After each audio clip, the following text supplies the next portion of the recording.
जय हिंद फ्रेंड्स। स्वागत है आप सभी का हमारे YouTube चैनल द्विज कंसेप्ट में। तो हम पढ़ रहे थे इतिहास क्लास 6 की NCERT हमारे अतीत। तो आप काफ़ी सारे चैप्टर्स पढ़ चुके हैं और अगर आपको कोई समस्या हो कहीं पर तो आप हमसे कमेंट बॉक्स में पूछ सकते हैं।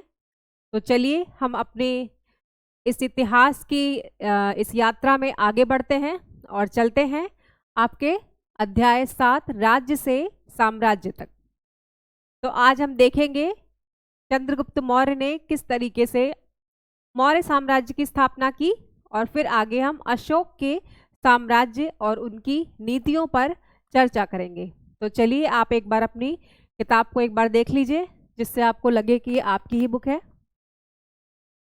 देख लीजिए, क्योंकि हम इसे देखकर नहीं पढ़ाएंगे।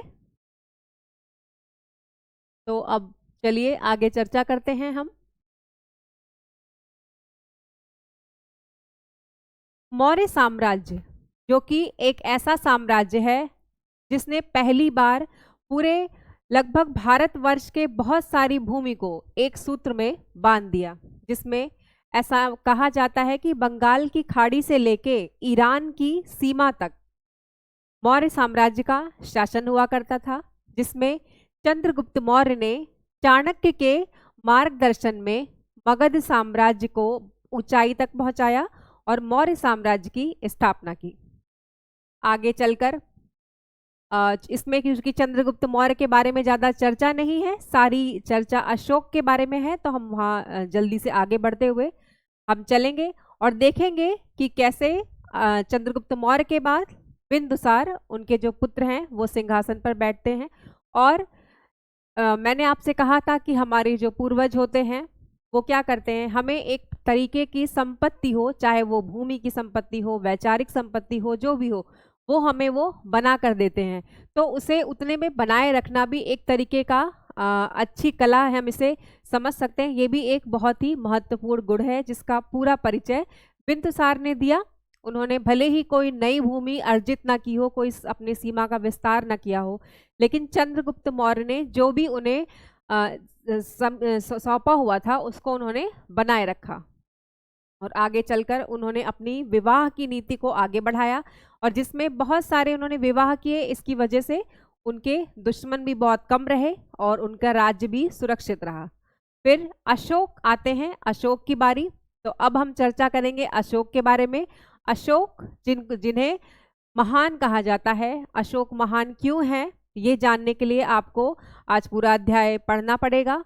और आप ये भी समझिए कि महान चाणक्य को महान नहीं कहा गया, वो कितने विद्वान थे। आज भी उनका बताया हुआ जो मार्ग है उस पर हमारी भारत की विदेश नीति आज भी उस पर चलती है और हमेशा चलती रहेगी, लेकिन फिर भी चाणक्य को महान नहीं कहा गया। चंद्रगुप्त ने नए साम्राज्य की स्थापना की, फिर भी उन्हें महान नहीं कहा गया। इसका मतलब कि महानता के कुछ ऐसे लक्षण होंगे राजा के।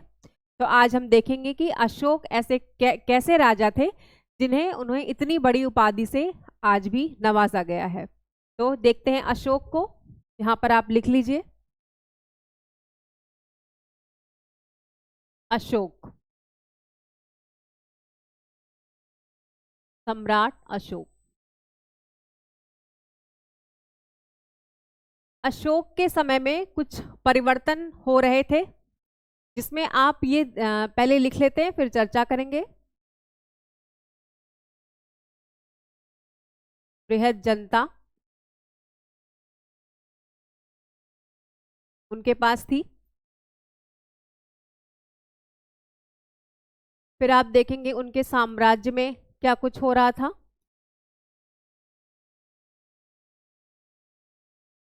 फिर आप एक अशोक की एक नीति है बहुत ही प्रसिद्ध, धम्म नीति, इसको आप देखेंगे। और फिर विदेश नीति,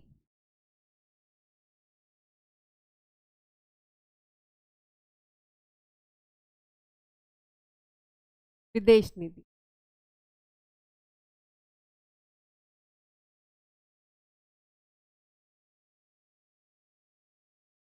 चलिए आपके चैप्टर में जो कुछ भी है हमने उसे एक चार्ट में इकट्ठा कर दिया है और इसे हम चर्चा करेंगे तो हमारे लिए आसान रहेगा। बाकी आप पढ़ लेंगे उसके बाद तो आपके लिए भी सुविधाजनक रहेगा। तो अभी क्या था कि आपने देखा था कि कैसे राजा का कद धीरे धीरे से बढ़ रहा था। पहले आपने देखा कि ऋग्वैदिक काल में राजा की क्या स्थिति थी। राजा जनता के समान हुआ करते थे, उनके बराबरी पर बैठते थे। उसके बाद आपने देखा कि धीरे धीरे राजा के लिए अलग एक तरीके से उनका रख रखाव और उनका राजपाट सब कुछ अलग होने लगा। उनके लिए महल बनने लगे, किले बनने लगे और एक तरीके से राजप्रासाद का निर्माण होने लगा, सेना आने लगी। अब राजा ताकतवर हो गए थे। लेकिन अब क्या था, राजा से क्या बने, सम्राट। अब सम्राट बनने के लिए क्या था, जनता का भी विकास हो रहा था। हमने आपको कहा था कि जैसी हमारी अर्थव्यवस्था होती है हमारी राज व्यवस्था भी वैसी ही होती है और समाज भी वैसा ही बनता जाता है। तो अब क्या है कि जो जनता है, सामान्य जो नागरिक तो नहीं, प्रजा, उस समय जो प्रजा हुआ करती थी उनका भी एक तरीके से बौद्धिक क्षमता उनकी भी बढ़ रही थी। तो अब क्या हो रहा था कि सभी का विकास हो रहा था। तो अब क्या था कि अब अशोक के बारे में ऐसा कहा जाता है कि अशोक अपने शुरुआती समय में बहुत ही क्रूर थे और इसकी वजह से उन्हें चंड अशोक भी कहा जाता था। और अशोक ने कलिंग का युद्ध किया जिसके बाद बहुत रक्तपात होने लगा। और अब क्या हुआ, बाद में उन्हें उस रक्तपात से ऐसा कहते हैं कि घृणा हो गई। एक तरीके से उन्हें बहुत ही पछतावा हुआ कि हमने अब ये रक्तपात हम नहीं करेंगे और वो अहिंसा की नीति पर चल पड़े। या हम ऐसे भी कह सकते हैं कि उस वक्त अशोक के पास अब भारत की कोई ऐसी भूमि नहीं थी जहां पर भौगोलिक विस्तार किया जा सके। तो फिर अशोक ने एक तरीके से ये नीति निकाली कि अब हम क्यों ना वैचारिक साम्राज्य का विस्तार करें जिससे हमारे विचार दूर दूर तक बढ़ते रहें और जिसका प्रयोग भारत आज भी अपनी सॉफ्ट पावर के रूप में करता है। आप देखते हैं कि हमारे यहाँ से जितने प्रबुद्ध वर्ग के लोग हैं, आपने देखा होगा बहुत योग के माध्यम से और कथाओं के माध्यम से बहुत बड़ी संख्या में कथावाचक विदेशों में जाते हैं, कथा करते हैं। तो वो एक तरीके से क्या है, यहाँ की जो सोच है वो वहाँ पर पहुँचती है। तो विचारों से हम क्या करते हैं और देशों पर विस्तार करने का प्रयास करते हैं और वही काम अशोक ने हमें तब के समय में किया। तो एक तरीके से उन्होंने हमें ये करके दिया जिसका प्रयोग हम आज करते हैं। तो आप देख रहे हैं कि जो जनता थी अब उसके लिए चीज़ें बदल रही थी। तो अशोक को भी अपने राजा होने की वजह से अब अपनी नीतियों में परिवर्तन करना पड़ रहा था। लेकिन चाणक्य ने क्या कहा था, चाणक्य ने कहा था कि राजा को निरंकुश होना चाहिए, पूर्ण निरंकुश। ये उन्होंने अपनी अर्थशास्त्र में कहा था। लेकिन अशोक ने क्या किया, उन्होंने कहा कि राजा निरंकुश तो हो लेकिन उसे पिता की तरह निरंकुश होना चाहिए। यानी कि जनता राजा की क्या होगी, एक तरीके से संतान होगी। उन्होंने ऐसा कहा। तो आप लिख सकते हैं यहाँ पर अशोक के बारे में कि निरंकुश लेकिन पिता के समान, पिता के समान। अशोक का मानना था कि जैसे अब अगर उन्हें भावनात्मक संबंध स्थापित करने हो अपनी प्रजा के साथ तो उनका राज्य ज़्यादा दिन तक चलेगा। और इतना रक्तपात होने की वजह से जनता के मन में भी अशोक के प्रति शुरू में अच्छे भाव नहीं थे। उन्हें भी लग रहा था कि राजा बहुत ही क्रूर हैं, सम्राट। तो पता नहीं हम लोगों का कितने दिन तक क्या होगा।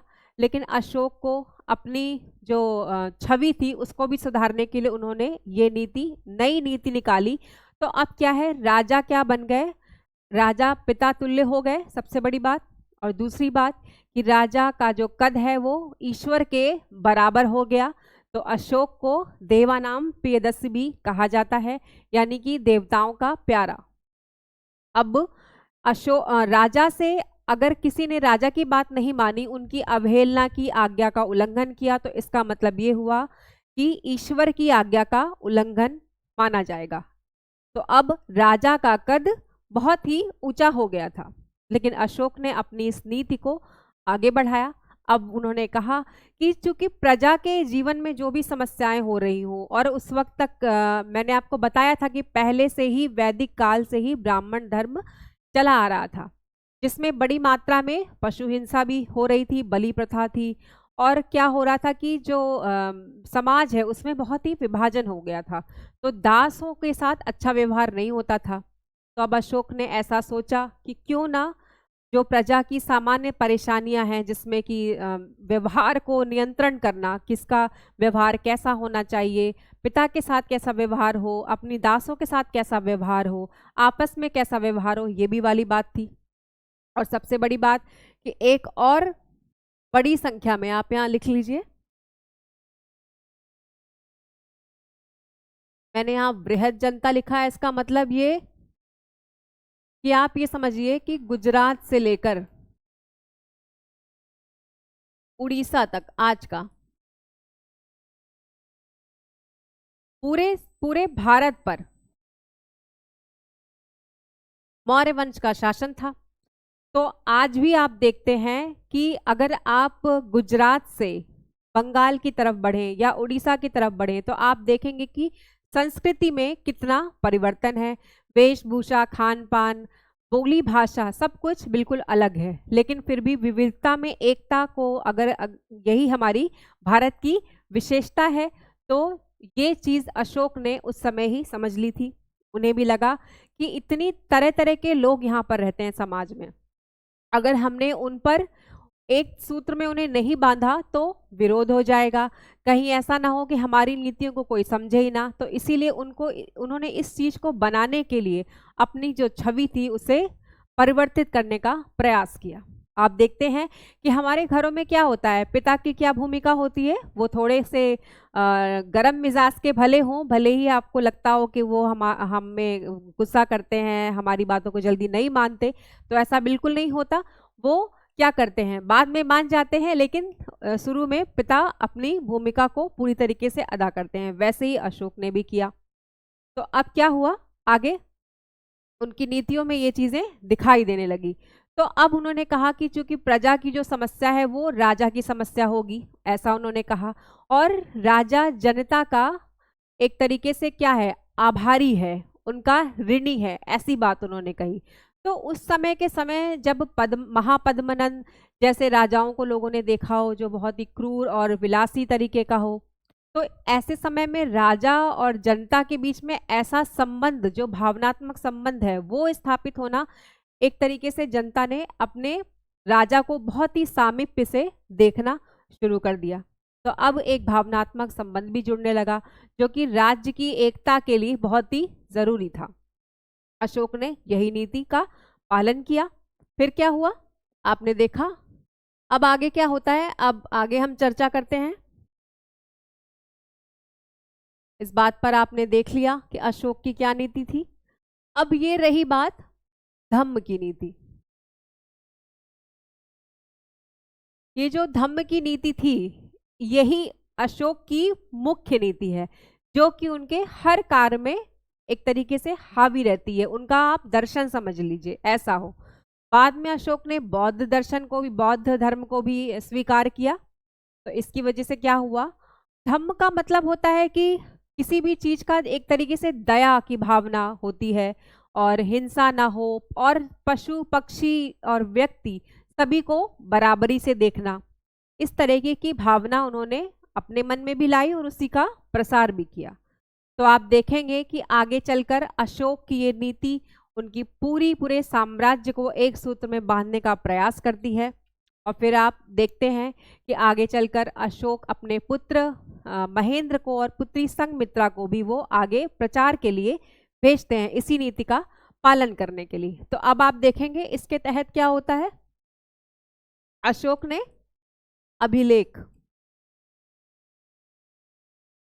अभिलेखों का निर्माण करवाया।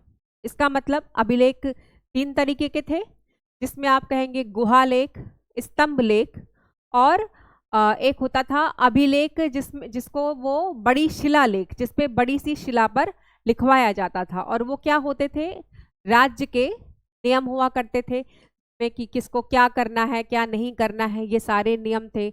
और परिवार में किसको कैसा व्यवहार करना चाहिए, आपस में कैसा व्यवहार करना चाहिए, ये सारे नियम उसमें लिखे हुए थे। अशोक के नियम जगह जगह पर, हर राजमार्गों पर, हर गांव में, हर बड़े चौराहों पर लगे हुए रहते थे, जिससे लोगों को क्या लगता था कि राज्य हमारे समीप है और राजा हमें हमेशा हमेशा उपलब्ध हैं। जब भी हम अपनी समस्या कहेंगे तो वो हमें स्वीकार करेंगे, हमारी बातों को सुनेंगे। तो अशोक ने वही नीति अपनाई, जिसके कारण उन्होंने बहुत सारी क्या किया, चिकित्सालयों का निर्माण करवाया। आप देखेंगे कौन से चिकित्सालय जो कि व्यक्ति के लिए भी हों और पशुओं के लिए भी हों बराबर से। और उन्होंने अपने यहाँ ये नीति निकाली कि हमारी जो पाकशाला है, जो भोजन है, वहाँ पर हफ्ते में सिर्फ 3 जंतु ही मारे जाएंगे, ऐसा उन्होंने कहा। और एक तरीके से जो लगातार कृषि को मैंने आपको बताया था कि कृषि एक अर्थव्यवस्था बन गई थी, तब मुख्य भाग थी अर्थव्यवस्था का। तो इसमें जंतुओं का बड़ी मात्रा में बलि के द्वारा मारा जाना, उससे क्या हुआ कि उनका बहुत सारी मात्रा में वो विलुप्त होने लगे, खत्म होने लगे। तो उन्होंने ऐसा बौद्ध ग्रंथ के, बौद्ध विचारों के तहत उन्होंने कहा कि हमारी नीति है जिसमें हम बहुत ही कम मात्रा में इनका शिकार करेंगे और अपने लिए प्रयोग करेंगे। इस तरीके की उन्होंने नीति निकाली। तो अब क्या होता है कि जब अशोक को इन्हीं सारे कारणों से महान माना जाता है। उनके लिए जैसे कि आज का समाज है वैसे भी तब का समाज था, बहुत सारी विविधताएं थी समाज में भी। बौद्ध थे, जैन थे, ब्राह्मण धर्म था, बहुत सारे अलग अलग मतों को लोग मानने वाले थे। तो ऐसे साम्राज्य में अगर ऐसी नीति चलाई जाए जिसमें कि उन्होंने बराबरी का एक तरीके से अपने दृष्टिकोण रखा, उन्होंने किसी तरह का भेदभाव नहीं रखा, तो इसीलिए अशोक को महान माना जाता है। और यही कारण है कि उनकी ही तरीके की नीति आगे अकबर ने अपनाई थी, जिसके लिए उन्हें भी महान माना जाता है। तो इसका मतलब महानता का क्या लक्षण होता है कि मैंने आपको कहा था कि राजा का कोई धर्म नहीं होता, उनकी कोई जाति नहीं होती है और उन्हें किसी भी सीमा से बांधा नहीं जा सकता। और अशोक भी ऐसे ही राजा थे, उनकी जो नीतियां थी उसने ही आगे चलकर उन्हें महान बनाने में पूरी भूमिका निभाई। और उन्होंने अहिंसा का मार्ग अपनाया, आप इसमें लिख सकते हैं, धम्म में अहिंसा, दया, करुणा, ये सारी जो भावनाएं थी उन्होंने एक राजा होने के नाते अपनी प्रजा को दिखाया। जिससे क्या होता था कि जब राजा हमारा ऐसा हो तो प्रजा भी उनका एक तरीके से अनुगमन करेगी, उनकी बातों का पालन करेगी। और ऐसे ही नहीं है कि ताकत नहीं है तो हम अहिंसात्मक हो जाएं, ऐसा कह दें, बिल्कुल ऐसी बात नहीं थी। अशोक ने ये बताया भी, जो कुछ छोटे छोटे राज्य थे, उत्तर के राज्य, जो कि उनकी बातों का एक तरीके से उल्लंघन भी करते थे बीच बीच में, तो अशोक ने उन्हें बताया भी कि भाई पूरी तरीके से हम हिंसात्मक नहीं हुए हैं, हमारे अंदर ताकत उतनी ही है। और फिर इसके बाद भी कलिंग युद्ध सबने देखा ही था, तो उन्हें पता था कि व्यक्ति के पास पूरी ताकत है राजा की, लेकिन उन्होंने अपनी नीतियों को आगे बढ़ाया। तो आपने देखा आज हमने बात की उनको जनता के बारे में, धम्म की नीति के बारे में। तो अब आप चर्चा करते हैं विदेश नीति के बारे में। विदेश नीति, विदेश नीति में भी मुख्य भूमिका धम्म की नीति की ही थी। इसमें भी आप देखेंगे कि धम्म ही मुख्य है, जिसमें आप देखेंगे कि अशोक ने अपने पुत्र महेंद्र और पुत्री संघमित्रा को कहाँ भेजा था? श्रीलंका।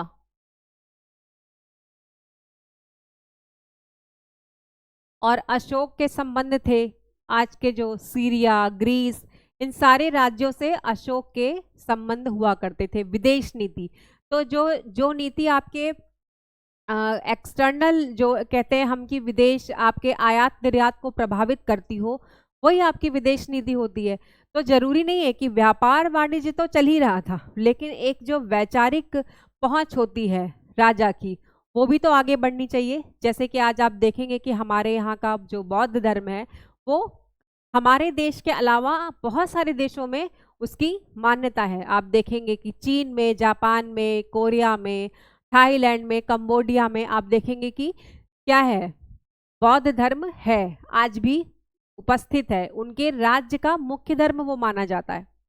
तो ये सब किसने किया? अशोक ने किया। अशोक ने ही ये मार्गदर्शन दिया कि आपको इसके अंतर्गत रहना है। तो उनकी विदेश नीति क्या थी? एक तरीके की वैचारिक नीति को उन्होंने अपनी विदेश नीति बनाई। अशोक ने इतना बड़ा हम ये कहेंगे कि हमें आने वाले भविष्य को इतनी बड़ी नीति उन्होंने अपने राजा होने पर दी। फिर हम आगे चर्चा करेंगे साम्राज्य के बारे में कि उनका जो साम्राज्य था वो कैसे चलता था, और अशोक के बारे में आपको आगे चल के हम अपने अगली क्लास में पढ़ाएंगे। आज के लिए आपने देखा अशोक के बारे में, आप इस चैप्टर को पढ़िएगा, ज़्यादा कुछ इसमें है नहीं, और जितना मैंने आपको बताया आप इसी चार्ट के माध्यम से पढ़ेंगे तो आपको ज़्यादा अच्छे से समझ में आएगा। फिर अब चलते हैं, आप देखते रहिए। अगर कोई समस्या हो तो आप हमसे कमेंट बॉक्स में पूछ सकते हैं। तो हमारे चैनल को लाइक कीजिए, शेयर कीजिए और सब्सक्राइब कीजिए। देखने के लिए बहुत बहुत धन्यवाद।